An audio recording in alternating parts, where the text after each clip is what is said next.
گیت، غزل، نظم، شاعری کے قدردانوں کے اس گھٹتے دور میں بھی راحت صاحب کا نام بڑے ادب سے لیا جاتا ہے۔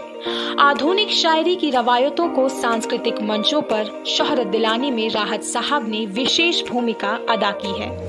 اردو کے جانے مانے شاعر اور بالی ووڈ لیرسسٹ راحت اندوری کی آج یوم پیدائش ہے۔ راحت اندوری نے کئی موضوع پر اپنی قلم چلائی ہے۔ سنیے ان کے کچھ چنندہ شعر۔ نہ ہم سفر نہ کسی ہم نشی سے نکلے گا، ہمارے پاؤں کا کاٹا ہم ہی سے نکلے گا۔ جو آج صاحب مسند ہیں کل نہیں ہوں گے، کرایہ دار ہیں ذاتی مکان تھوڑی ہے۔ اس کی یاد آئی ہے سانسوں ذرا آہستہ چلو، دھڑکنوں سے بھی عبادت میں خلل پڑتا ہے۔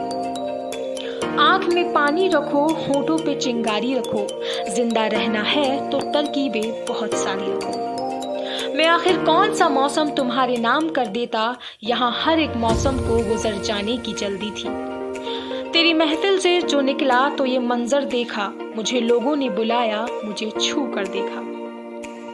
میں مر جاؤں تو میری ایک الگ پہچان لکھ دینا، لہو سے میری پیشانی پہ ہندوستان لکھ دینا۔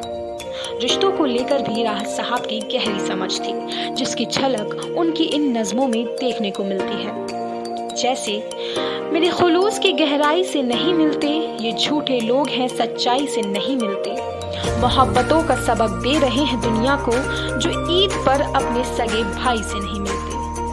راحت اندوری صاحب نے 11 اگست 2020 میں دنیا کو الوداع کہہ دیا تھا۔ آج وہ ہمارے بیچ نہیں ہے، لیکن ان کی دمدار شاعریوں کی چھاپ آج بھی ہمارے دلوں میں یوں ہی برقرار ہے۔